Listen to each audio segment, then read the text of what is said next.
Jadi kita di sini mau wawancara, kayak nanya-nanya aja sih. Siap.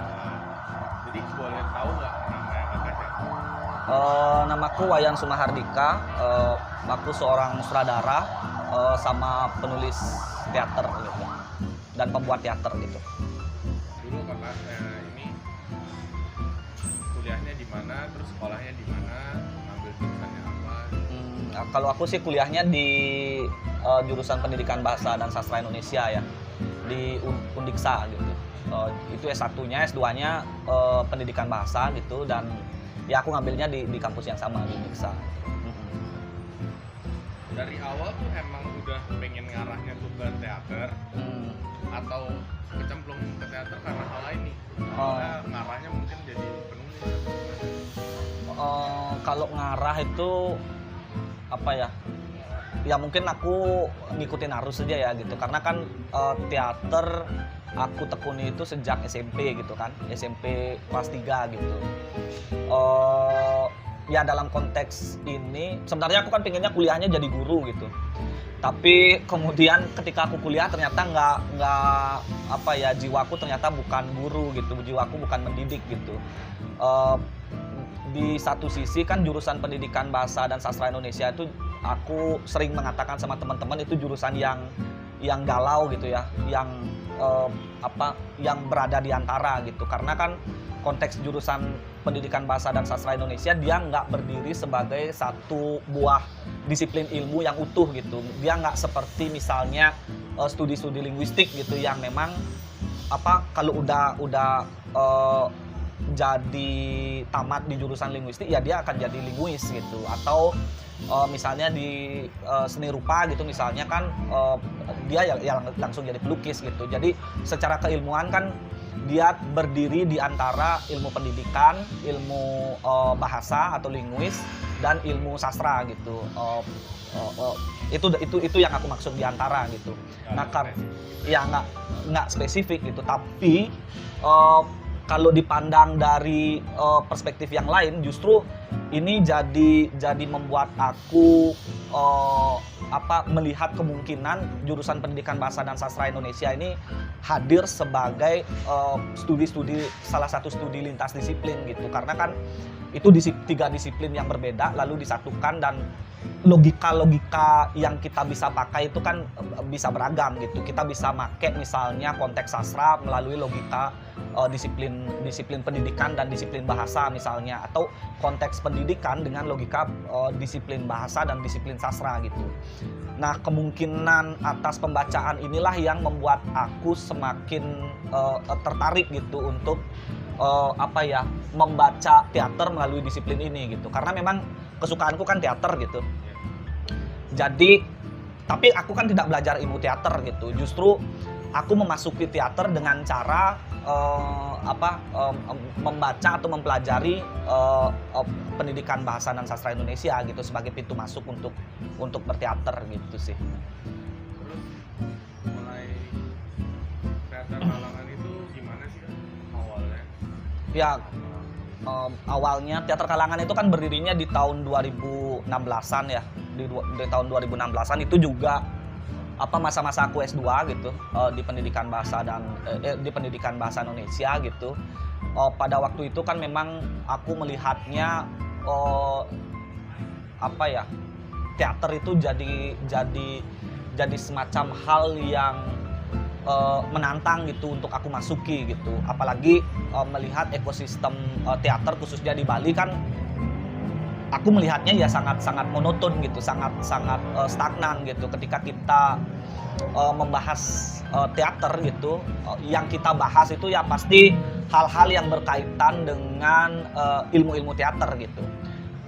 Dalam konteks ini aku nggak bilang bahwa ilmu teater itu membosankan atau ilmu teater itu stagnan, enggak gitu. Tapi justru balik lagi, karena aku memahami teater melalui pintu masuk Pendidikan Bahasa dan Sastra Indonesia gitu. Justru dalam konteks ini teater memungkinkan aku perluas proyeksinya gitu. Jadi kalau dulu misalnya teater itu kan basisnya itu sutradara sentris gitu. Sutradara sentris itu maksudnya sutradara yang memegang peranan penting gitu dalam satu produksi pertunjukan gitu. lalu ada konteks apa ya, semacam nggak linear gitu, tapi Piramida. ya, bukan piramida ya, hierarki gitu ya. Jadi sutradara paling atas kedudukannya, habis itu baru penata artistik, baru aktor gitu kan. Justru aku melihat potensi teater itu nggak bergerak di sana gitu. Bisa jadi format teater itu sutradara, aktor, penata artistik, skenografi, dan penata musik itu bergeraknya linear gitu. Dia punya posisi yang sejajar sebenarnya kedudukannya. Nah, dalam konteks itulah teater kalangan itu hadir gitu. Teater kalangan adalah sebuah kolektif lintas disiplin pertunjukan gitu, yang berbasis di Bali gitu. Aku memaksudkan kan memang agar studi-studi teater ini jadi kaya ya gitu, dalam berbagai perspektif gitu. Disiplinnya tidak lagi hadir dalam bingkai disiplin teater aja gitu. Anggotanya kami itu kan banyak yang berasal dari disiplin antropologi gitu. Ada juga anggota yang berasal dari disiplin ilmu komunikasi, kesehatan masyarakat, arsitektur gitu. Jadi disiplin-disiplin ini yang juga kami gunakan sebagai piranti-piranti untuk melihat kemungkinan-kemungkinan produksi teater yang lebih luas gitu. Di situ sih gininya. Yang bikin teater kalangan itu unik itu apa sih? Hah? Yang bikin beda dari yang lain gitu. Kan teater banyak nih. Aku sih tidak, terma beda dari yang lain itu aku agak menghindari ya gitu. Karena memang aku percaya gitu di bawah langit itu nggak ada yang apa ya, nggak ada yang beda gitu. Semua sebenarnya ya itu semuanya sebenarnya merupakan perulangan aja gitu. Nggak ada yang sesuatu yang benar-benar beda. Itu kan kamu maksud baru gitu kan. Nggak ada yang baru gitu, nggak ada yang itu. Tapi kalau berbicara masalah apa yang kita tawarkan kepada publik gitu, khususnya di Bali, ya kita bisa gitu untuk ngomonginnya gitu. Misalnya kalau di Bali kan masih menganggap tegangannya kan gitu ya, kalau kita ngobrolin teater di Bali itu masih tegangannya adalah teater tradisi dan teater modern gitu. Teater tradisi itu misalnya apa yang kamu tahu? Yang Arje, ya, Dramagong itu kan dimaksud teater tradisi gitu. cerita lama gitu. Ya oke lah, boleh gitu. Kalau teater modern itu kan drama gitu. Justru kami tidak berada pada wacana-wacana, tegangan wacana yang seperti itu gitu, karena kami menganggap bahwa modern itu bisa dimasukin melalui kacamata tradisi pun bisa dimasukin melalui kacamata modern gitu. Dikotomi tradisi dan modern itu kami nggak pakai terma yang seperti itu gitu. Itu yang pertama gitu. Yang kedua, ketika misalnya teater hanya dipahami sebagai sebuah produksi pertunjukan gitu. Produksi pertunjukan itu khususnya di panggung proscenium ya gitu. Kita kan bisa lihat gitu, kalau pementasan teater itu kan ya pasti ngobrolinnya ya pasti di pementasan gitu kan, pementasan teater. Pentasnya di panggung yang proscenium kayak Siarnawo Art Center gitu dan lain sebagainya. Justru kalau kami tidak tidak memakai terma itu sebagai satu hal yang paling benar gitu. Kami juga biasa memanfaatkan pertunjukan-pertunjukan itu di panggung-panggung alternatif gitu. Misalnya kayak di KFC ini ya, kalau ada sponsor ya kami bisa gitu untuk membuat pementasan, menjadikan KFC sebagai satu site spesifik gitu misalnya, atau di panggung-panggung alternatif lainnya seperti lapangan, seperti kuburan misalnya, atau taman bermain atau sebagainya gitu. Itu juga merupakan salah satu pencarian yang hari ini kita lakukan gitu. Itu yang kedua. Yang ketiga, nah kalau kita merujuk gitu pada apa yang aku sampaikan tadi gitu tentang konteks lintas disiplin pertunjukan gitu, kemungkinan kerja teater itu kan bukan hanya dilakukan ada sutradara dan ada aktor gitu memainkan naskah gitu, nggak seperti itu. Tapi bisa jadi kerja-kerja teater yang kami lakukan itu nggak berangkat lagi dari sutradara dan aktor. Justru misalnya aktor bisa jadi satu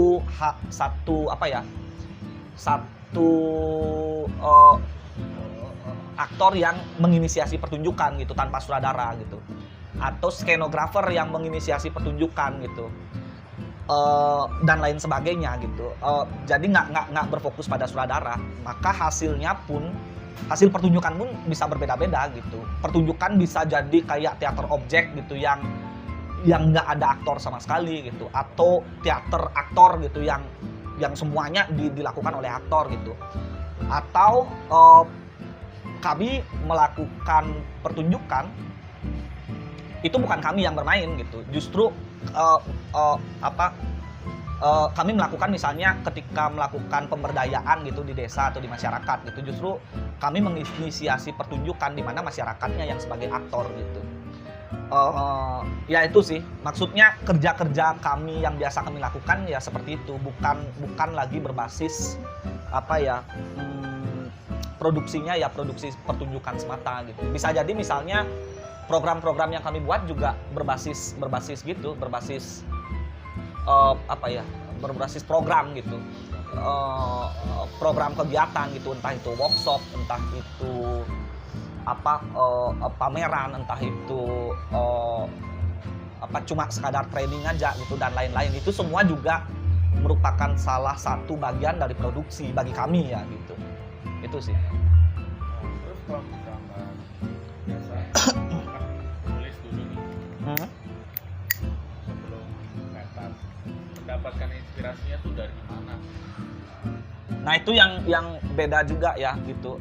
Dalam konteks menulis naskah misalnya di teater kalangan, berangkatnya bukan hanya misalnya kita nulis dulu baru dipanggungkan gitu.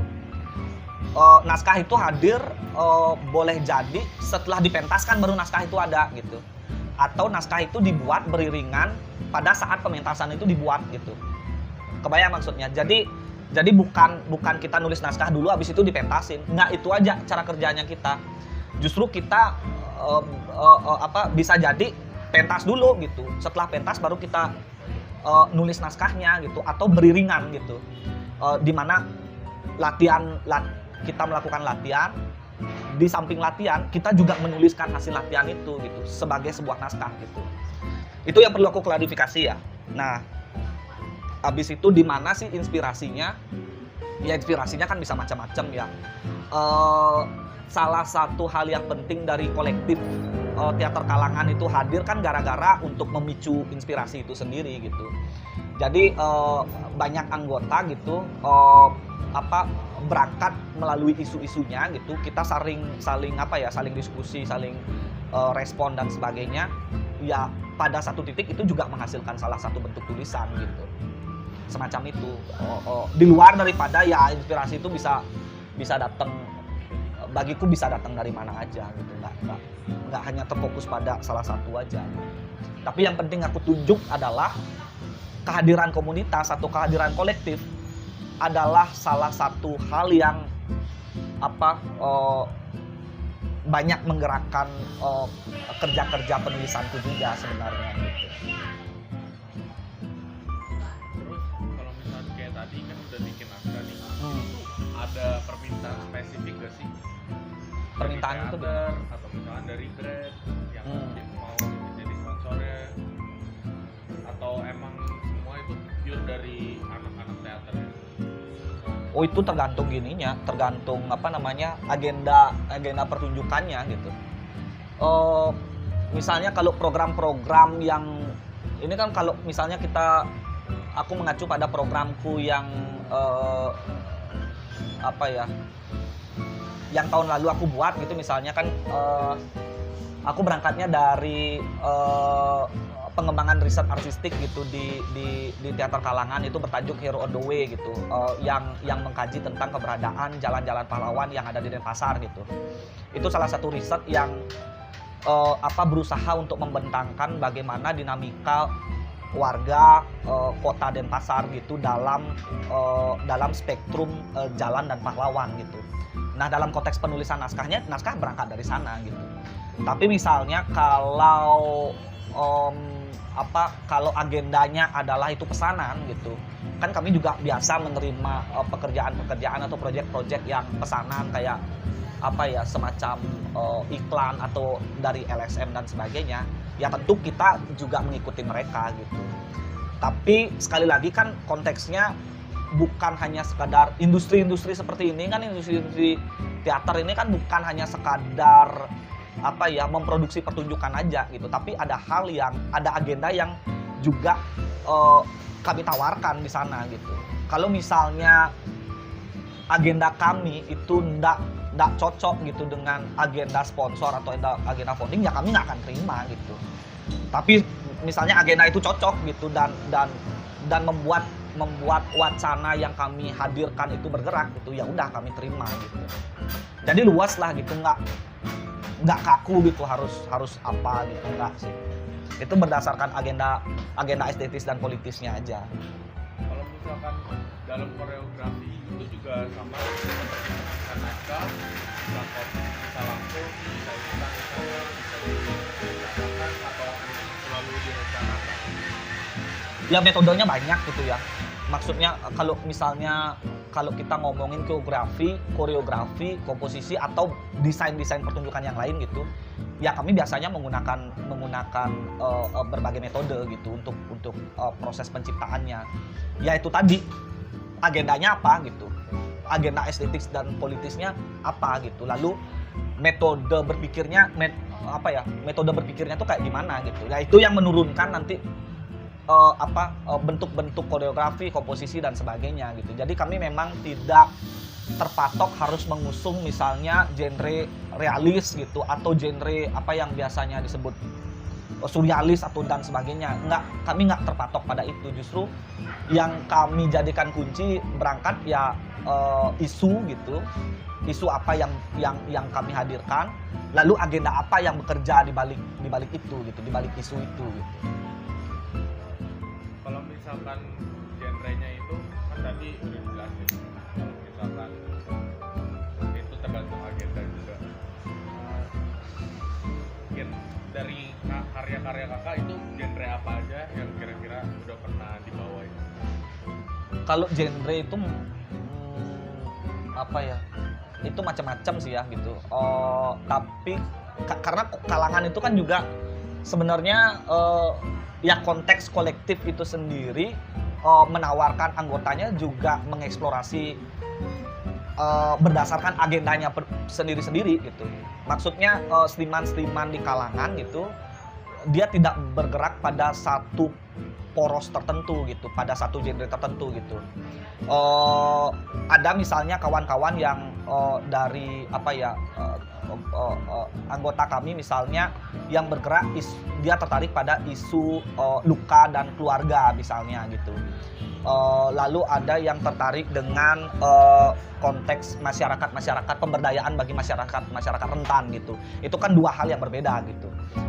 Bentuknya pun jadi berbeda gitu. Tapi kalau ngobrolin aku gitu secara kesenimanan gitu misalnya, secara proses kreatifku menjadi sutradara dan pembuat teater dan penulis gitu misalnya, aku banyak aku lagi tertarik untuk menekuni konteks-konteks site spesifik teater gitu. Site spesifik itu teater berbasis ruang gitu. Habis itu pendekatannya misalnya repertoar arsip itu aku sedang menekuni gitu. Habis itu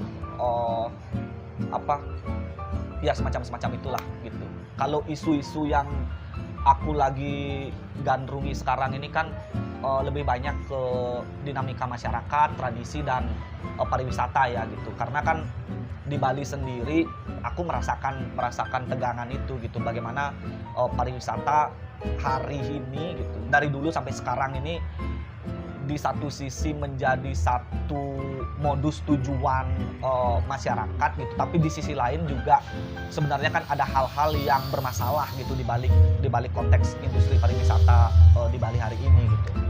Itu sih yang aku tertarik.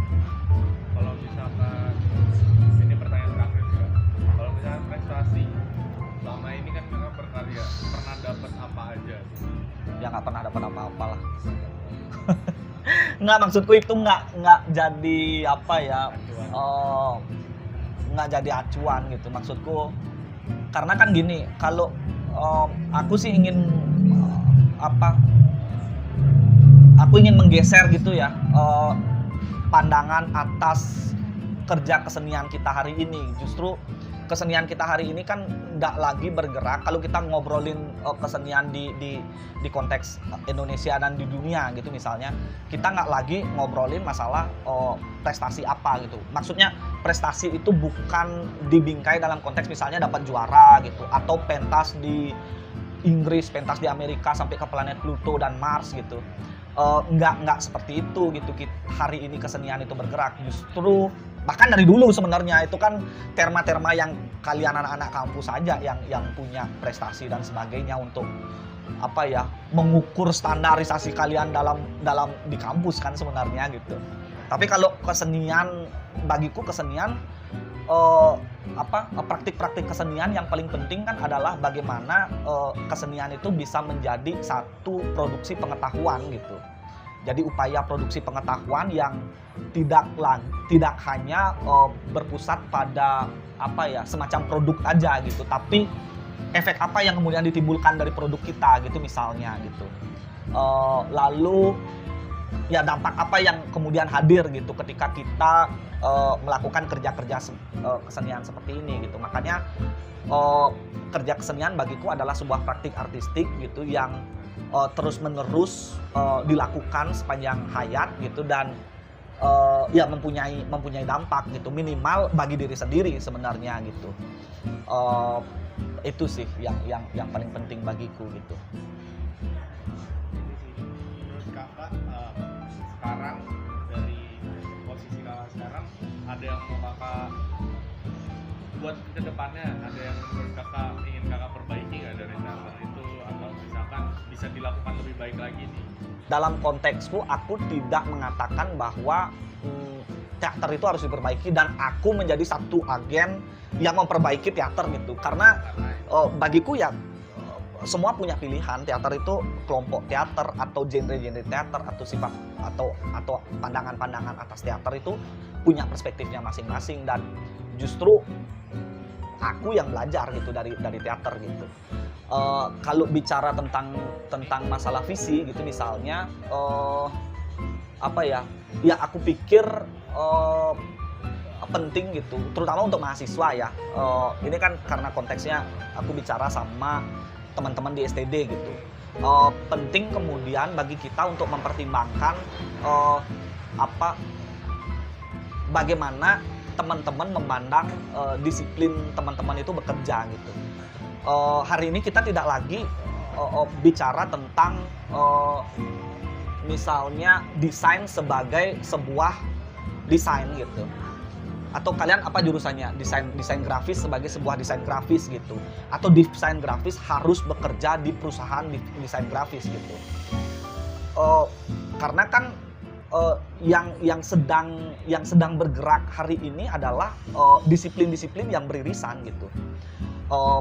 Disiplin yang beririsan itu ya itu dah konteks lintas disiplin itu, bahwa satu disiplin itu saling berhubungan gitu dengan disiplin yang lain gitu.